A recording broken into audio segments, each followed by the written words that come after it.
ओम विश्वानि देवस्मितदुरितानि पराशो यद भद्रं तन्नाशो नमस्ते मनुष्य भाषा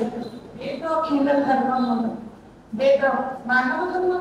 तथा सृष्टि प्रथम ज्ञान जदि परम पिता परमात्मा सृष्टि प्रारंभ हमको वेद ज्ञान आरंभ न करिथांते ए पर्यंत मनुष्य मात्र निरक्षर होई रहिथांते तेणु परमात्मा सृष्टि सहित सृष्टि विद्या वेद प्रकाश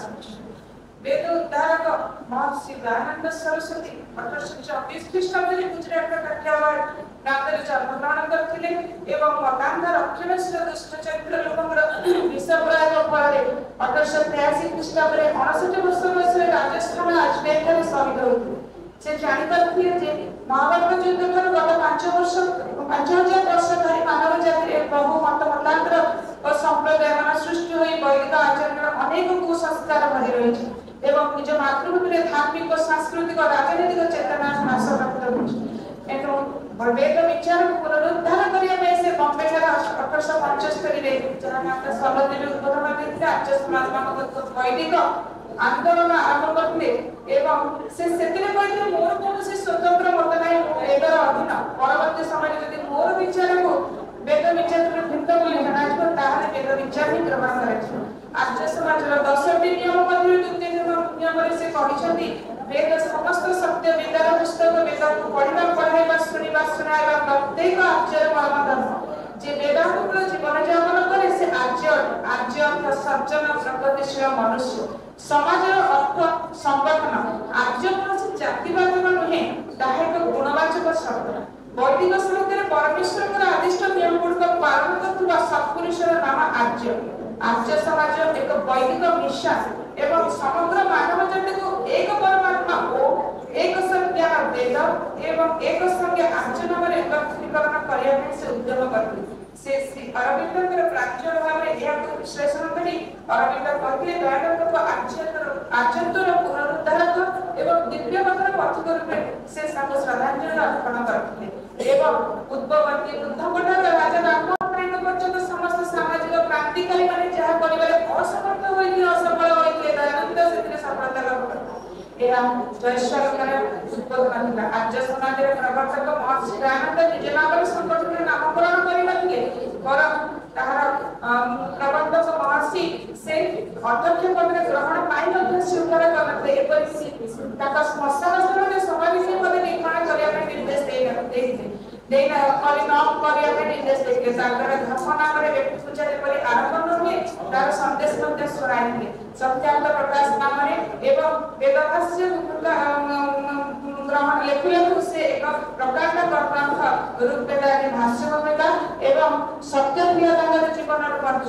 ऊपर पर्यवेक्षित बोली से सत्यार्थ प्रकाश दुईटी जुगांतकारी पुस्तक रचना करते आर्य समाज 10टी सार्वभौम नियम भितर सत्य शब्द बहुबार व्यवहार से करथिले आर्य समाज जागृत ज्ञान प्रचार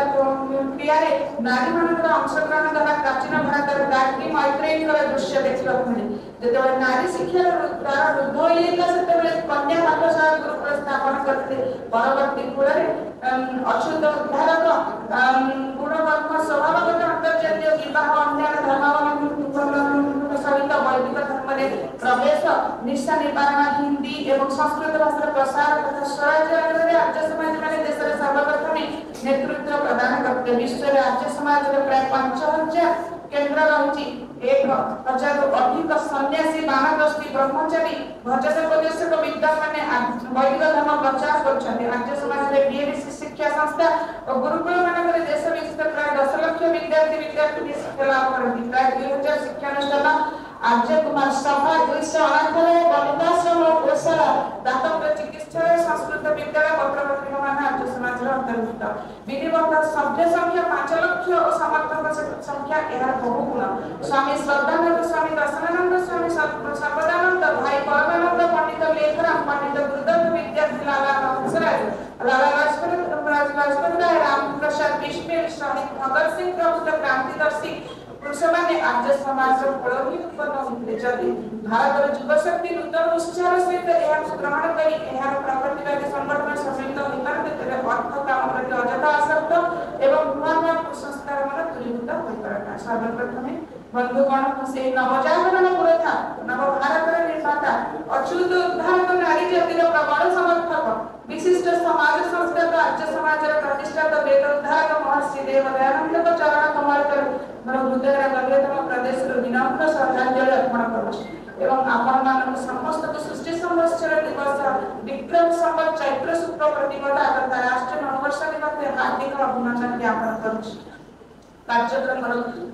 उपस्थित थिबा ओडिशा तथा भारतर विशिष्ट वेदज्ञ मनेश्वर राज्य समाज समिति प्रतिष्ठाता सभापति इंजीनियर देवव्रत दास महोदय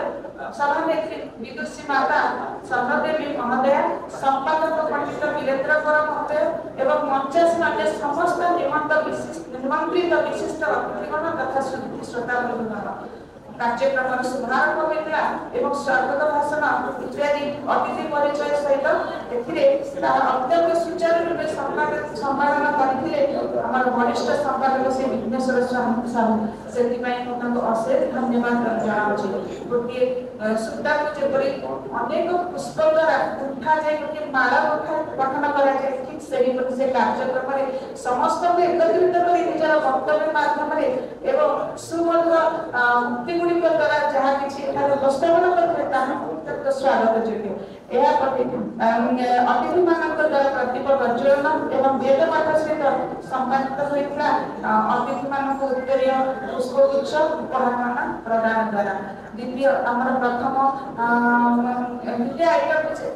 प्रथम आइटम द्वितीय आइटम श्री चंद्रप्रकाश अनुदित एवं संपादक पंडित वीरेंद्र लिखित पुस्तक सुप्रनीति एवं ऋतिक अभ्यत्री एवं अनिता आर्यकला लिखित वैदिक विवाह पद्धति पुस्तक एवं आर्य समाज सदस्य श्री सुनील देव द्वारा लिखित मानव कल्याण स्वयं चित्र लोकार्पण उत्सव जहाँकि कार्यक्रम शोभा को अत्यंत द्विगुणित करता समस्त लेखक एवं लेखिकावृंद तथा वक्ता एवं समस्त अतिथि मानक उत्सव अंशग्रहण अत्यंत धन्यवाद ज्ञापन कर आमर प्रथम वक्ता थे तीरकरकर संपादिका श्रीमती वंदना मिश्र महोदय से वेद परिचय पत्र आज्यर संज्ञा पराधीन भारत में वेद ठार विच्युत हुई लोक मानकर जो शरणार्थ को अनुकरण करबा वर्ण व्यवस्था तत्कालीन समाज में नारी मानक वेद ज्ञान विच्युत कराइबा एवं शंकराचार्य तथाकथित नारी नारकस्य द्वारा एवं स्वामी जी द्वारा ए सब अंधविश्वास को विरुद्ध करबा पंच महायज्ञ विधान नारी शिक्षा वैदिक शास्त्र में नारी भूमिका स्वामी जी को तथाकथित पंडित मानकर रूढ़िवाद को अस्वीकार करबा स्वामी जी को कर्म द्वारा भाग्य निर्णय वैदिक साहित्य प्रकाश में निजर अनुभूति को प्रियसी प्रशंसा करबा वेद ही मनुष्यर भाषा सागमा संस्कृति विश्ववाला ए सब एवं सत्य मानविकता नीति दर्शक इत्यादि को अत्यंत आग्रह प्रांजल तथा विस्तृत भाव में वर्णना करिसेंति जहाँकि अत्यंत अवर्णनीय सेथिपाई तांको हृदय गभीरतम प्रदेश धन्यवाद ज्ञापन करुछि एवं आमर द्वितीय प्रवक्ता थिले संवाद तथा कनक टीवी सर्वकनिष्ठा संपादिका सनातनया पटनायक महोदय आर्य समाज आर्य और समाज एक दुईटी शब्द मान निजर विवाह समान अनुभूति को एवं मागे मामुघर कथा कहबा जो संकोच मनोभाव को से कथा माध्यम उन्मुक्त करी अत्यंत प्रशंसार पात्र होइछथि 148 वर्ष पूर्व आर्य समाज प्रतिष्ठा स्वाधीनतार प्रथम संग्राम 1985 रे आईएनसी और स्वयं शासित संघ उत्पन्न यूनिवर्सल ट्रुथ वेद भाव को लोक को पाखरे पहुंचाइबा तत्कालीन कास्ट सिस्टम नारी शिक्षा विधवा विवाह पुनर्विवाह संपर्क एवं अधुना विकसित भारत परिकल्पना आर्य समाज आजकल प्रासंगिकता इंटरप्रिटेशन ऑफ इंडिविजुअल वर्ण व्यवस्था वितर्क समालोचना एक विकसित समाज में उत्तम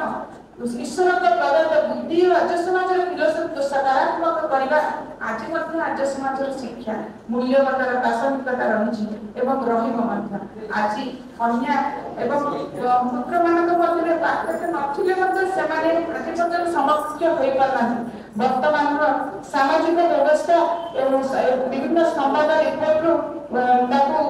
समस्त सम्मुख में प्रकाश करवा। आज समय संगठन संतुलन सामंजस्य रक्षा आर्य समाज अनेक प्रासंगिकता रही। आत्मा परमात्मा कनेक्शन, मोरल कंडक्ट, एथिक्स,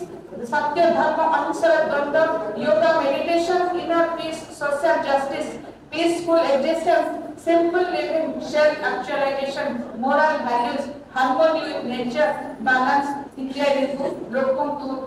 को सहित चढ़ा जहाँ के संवाद गणमाध्यम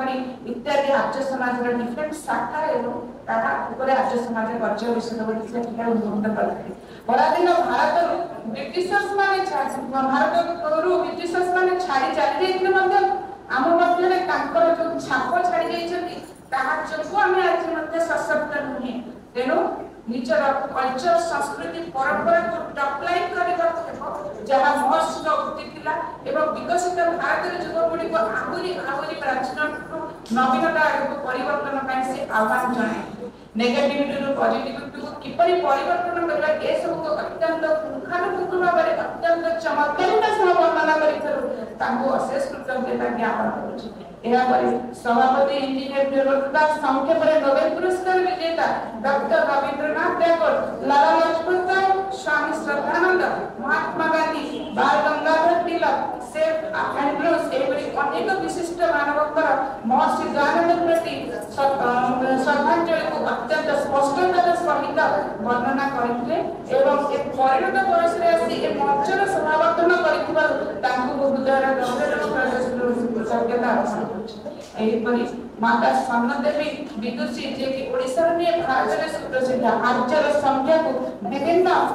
वेदमंत्र माध्यम आर्य समाज उद्देश्य यार विभिन्न संस्था माध्यम प्रचार प्रसार ओडिशा को सर्वप्रथम शिवस्य पंडा आर्य समाज को आनिथिले। तापर दीर्घ 50 वर्ष पर भुवनेश्वर सहित आर्य समाज प्रतिष्ठा होगा। विभिन्न संस्कार कर्म आर्य समाज द्वारा परिचय होगा। समस्त सदस्य वेद संबंधर ज्ञान महर्षि द्वारा नारी शिक्षार प्रणयन, हिंदी को राष्ट्रभाषा करने इत्यादि अनेक सामाजिक गठनमूलक कार्य श्रीकृष्ण जी संपादन करते सी महर्षि। एही सब कार्यक्रम को उद्योक्ता मान को धन्यवाद देई से ए सब अत्यंत विस्तृत भाव में जहाँ वर्णना कले निज जीवन अनुभूति को सहित से जोड़ी देथिले जहाँ की अवतरणीय एवं स्वागत योग्य से अशेष धन्यवाद ज्ञापन करुछि। शेष वक्ता थे विशिष्ट वैज्ञानिक तथा तात्विक पदार्थ विज्ञानी डॉक्टर ज्ञानदेव महांती। विषय वस्तु विज्ञान, वेद, मानविकता और मानसिकता, न्यूटन्स लॉ, आइंस्टाइन्स थ्योरी इत्यादि शेष अवधि पीरियड दीर्घ 5000 वर्ष पूर्व ऋषि महर्षि मान आविष्कार जहाँ परवर्ती पीढ़ी द्वारा ग्रहण होना उचित एक विकल्प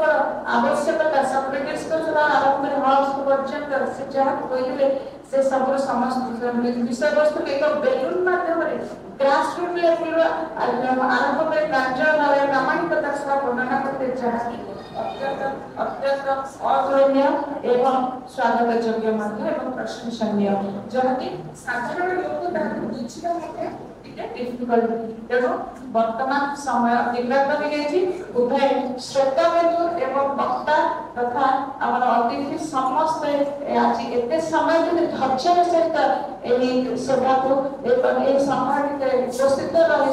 समय सेवावर्तना कर समस्त हृदय गभीरतम धन्यवाद एवं कृतज्ञता ज्ञापन कर।